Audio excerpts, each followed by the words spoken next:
देखिए एक्स्ट्रा किताब पढ़ने की ज़रूरत नहीं है। अगर आप नीट का प्रिपरेशन कर रहे हो, राइट, एक्स्ट्रा किताब बिल्कुल नहीं छूना है। दो एनसीईआरटी 11th और 12th की है, उसी पे बिल्कुल फोकस करो। उस 11th क्लास की बात कर रहा हूँ, काफ़ी ज़्यादा सोता था, उससे दो नुकसान बहुत हुआ है। सोना कम करना होगा आपको। मैं शेयर नहीं करना शेयर कर देता हूँ। एक रीज़न था कि मेरे जो आसपास वाले दोस्त थे उनका भी सिलेक्शन नहीं हुआ था, राइट, तो उससे भी एक मोटिवेशन हो रहा था, चलो इसका भी नहीं हुआ तो हम लोग साथ ही हैं, ऐसा मोटिवेशन हो रहा था। डीमोटिवेट इसलिए हो रहा था कि कुछ स्टूडेंट का सिलेक्शन हो गया, वो लोग को अच्छा कॉलेज मिल रहा है, तो वो लोग बोल रहे हैं कि मैं यहाँ जा रहा हूँ, तो वो डीमोटिवेशन एक पॉइंट था। लेकिन मोटिवेशन मेरे लिए ये था कि मेरे जो साथ वाले दोस्त थे उनका नहीं हुआ फिर, लेकिन वो हम लोग सारे फिर से ड्रॉप लिए और फिर से प्रिपरेशन किए, हम सबका हो गया, तो ये एक तरह से बूस्टर पॉइंट हो गया, राइट। बिल्कुल। देखो जो बच्चे का इस बार नहीं हुआ है, बस यही मैसेज है कि तुम लोग पढ़ते रहो। अगर पढ़ोगे अच्छे से, मतलब प्रैक्टिस, टेस्ट पेपर अच्छे से दोगे, स्कोर आ रहे हैं कितने 600, अब तो काफ़ी हाई टेस्ट वो पे वही सेम ही है। हाँ, पैटर्न काफ़ी लो हो गया, तो 600 के आसपास, 650 के आसपास अगर आ रहे हैं आपके नंबर, तो आप कंफर्म मान लोगे आपके नीट में आ जाएंगे 680 या 690, राइट। जिन स्टूडेंट के नंबर 450 भी आ रहे हैं, तो वो भी मान के चलो कि नीट में आपके भी आ सकते हैं 650, कोई गारंटी नहीं है, क्योंकि नीट का पेपर क्या होता है, लो पैटर्न का होता है। Hello everyone, welcome to Sukesh academy. आज हम एमबीबीएस कॉलेज आए गए हैं, पीएमसीएच, जो कि पटना में है। आज हमारे साथ डॉक्टर आदित्य है, अभी थर्ड ईयर एमबीबीएस स्टूडेंट है डॉक्टर आदित्य। तो हम आदित्य से जानेंगे। तो welcome to Sukesh academy Aditya. Thank you for inviting in your channel. So myself Aditya Raj, and I am currently a third year MBBS student in the studying in Patna Medical College. Extra आप भी extra भी कोई किताब पढ़ते थे आप, जैसे Elon का बुक हो गया, अलग से आप क्या पढ़ते थे? एनसीईआरटी हो गया, इसके अलावा भी और कुछ पढ़ते थे? देखिए एक्स्ट्रा किताब पढ़ने की ज़रूरत नहीं है। अगर आप नीट का प्रिपरेशन कर रहे हो, राइट, एक्स्ट्रा किताब बिल्कुल नहीं छूना है। दो एनसीईआरटी 11th और 12th की है, उसी पे बिल्कुल फोकस करो, उसके लाइन को रट लो। पूरे एनसीईआरटी याद होनी चाहिए बायो की। उससे अगर एक भी बुक इधर उधर छूटे हो तो उससे आपका नुकसान ही है, उससे आपका कोई बेनिफिट नहीं होने वाला।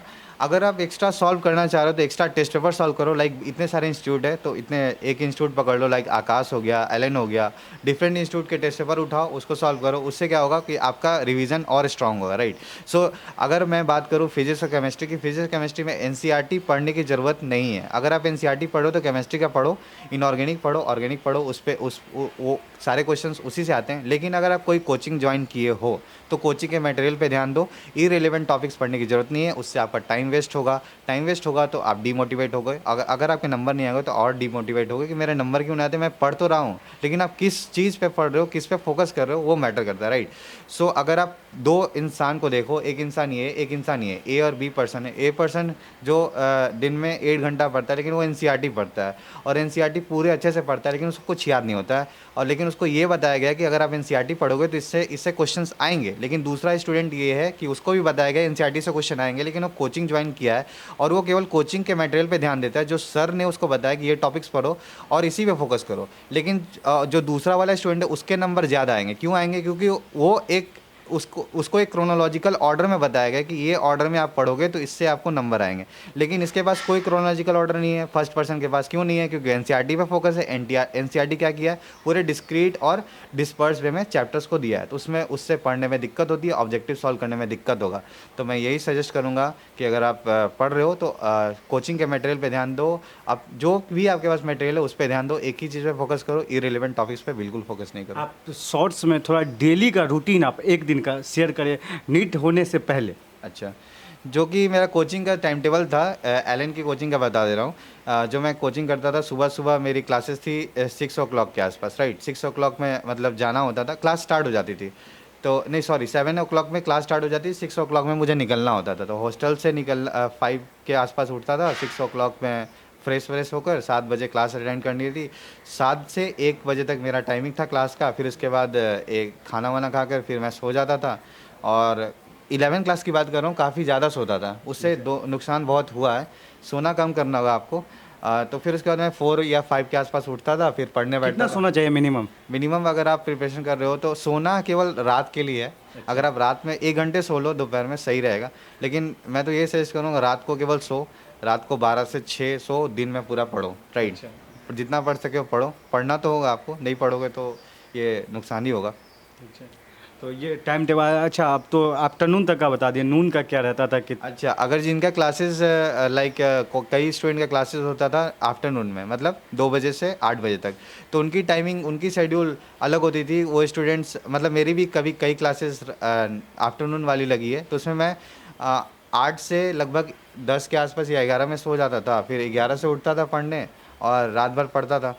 बेसिकली ये शेड्यूल में ज़्यादा दिन तक मेरा नहीं चला, लेकिन मेरा आदत ये था कि रात को सोना है, सुबह पढ़ना है। अगर सुबह उठता था वही 6 बजे और 7 बजे से पढ़ता था और 12 बजे तक पढ़ता था, फिर खाना खाने जाता था। राइट। सेल्फ स्टडी कितना घंटा होना चाहिए?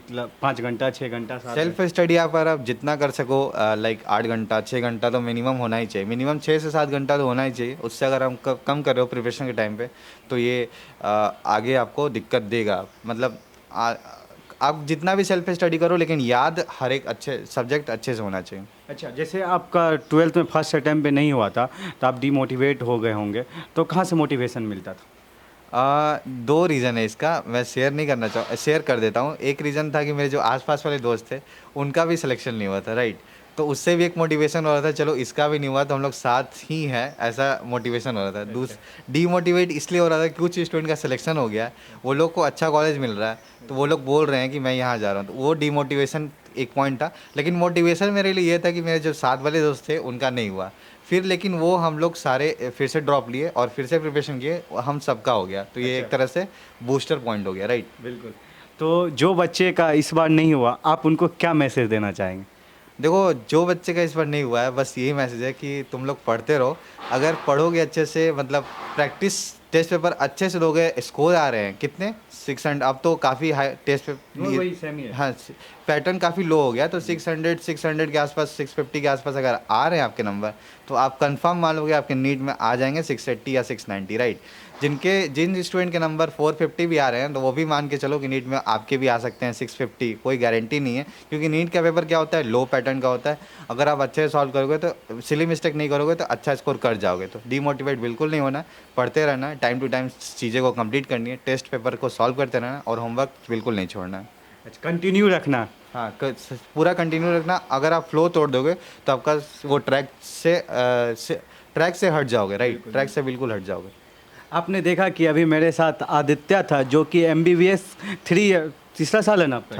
थर्ड ईयर में है, MBBS स्टूडेंट है। आपने देखा इनका स्टोरी, पूरा कहानी बताया अपने बारे में, किस तरह से इसने प्रिपरेशन किया मेडिकल कॉलेज से पहले। तो आज एक डॉक्टर भी हो गया। आप जानते हैं मेडिकल कॉलेज के बाद डॉक्टर तो फिक्स ही हो जाता है। हाँ, MBBS के बाद प्रीफिक्स डॉक्टर आपका लग जाता है इंटर्नशिप के बाद। अच्छा, एक मोटिवेशन का ये भी सुने, DR लगा लेना चाहिए मेडिकल, जब आप प्रिपरेशन करने शुरू किए तो? हाँ, ये मेरे अंदर भी था कि डॉक्टर लिख लेना, क्योंकि टीचर्स वहाँ पे मोटिवेट बहुत ज़्यादा करते हैं। मोटिवेशन का रीज़न क्या, मेडिकल कॉलेज में जाओगे, ये होगा, वो करना, बहुत तरह का एक मतलब मोटिवेशन मिलता है और एक झलक मिलता है। लाइक एक पर्दा दिखा देते हैं कि अगर इस पर्दे के पास जाओगे तो आपके पास इतना सारा ऑप्शंस है। तो उस पर्दे को झांकने के लिए हम लोग एक्साइटमेंट रहता है कि अगर हम मेडिकल कॉलेज में जाएंगे तो ये सब करेंगे। अच्छा। तो ये चीज़ एक मोटिवेट करती है स्टूडेंट को कि मुझे उस पार जाना है, देखना है। तो DR लगा लेना चाहिए। हाँ, DR मैंने भी लगाया था कॉपी में, लेकिन फिर उसके बाद जब फर्स्ट टाइम नहीं निकला तो DR हटाना पड़ा, फिर उसके बाद सेकंड टाइम फिर DR लगा। अच्छा, तो आप लोग भी DR लगा ले, क्योंकि आपकी विजन क्लियर होना चाहिए, आपकी विजन क्लियर होना चाहिए। जैसे देखिए, भैया का एक बार नहीं हुआ, सेकेंड अटेम्प्ट में हुआ, तो आपको कभी भी हार नहीं मानना, अपना कोशिश जारी रखना। और आपको ये वीडियो कैसा लगा कमेंट करके ज़रूर बताएं।